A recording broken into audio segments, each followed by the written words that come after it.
ఈరోజు మనం పెసరపప్పు బీట్రూట్ కర్రీ చేసుకుందామండి.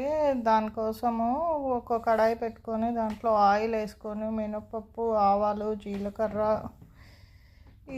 ఇది కొంచెము బ్రౌన్ కలర్ వచ్చిన తర్వాత ఉల్లిపాయలు, కరివేపాకు, పచ్చిమిర్చి వేసి కొంచెము వేగనివ్వాలి. వేగనిచ్చిన తర్వాత కొంచెం సాల్ట్, పసుపు వేసుకోండి.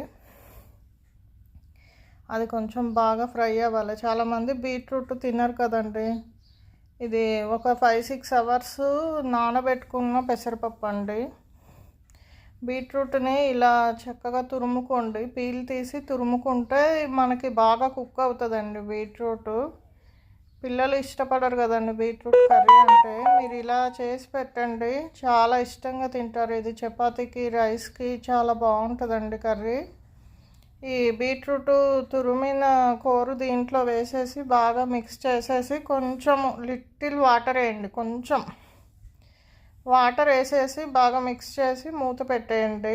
ఒక 5 మినిట్స్ సిమ్లో, 2 మినిట్స్ హైలో పెట్టండి. కొంచెము ఫ్రెష్ కోకోనట్ వేసుకోండి. దీంట్లో కొరియాండర్ పౌడర్ వేసుకోండి. కావాలంటే మీరు ఇంకా ఏదైనా స్పైసెస్ కూడా యూస్ చేయొచ్చు, కానీ దీనికి కొంచెం ఎక్కువ స్పైసెస్ అంత బాగోవండి, టేస్ట్ మారిపోతుంది. ఈ విధంగా చేసుకోండి. బీట్రూట్ కర్రీ చాలా బాగుంటుంది రైస్కి, చపాతీకి.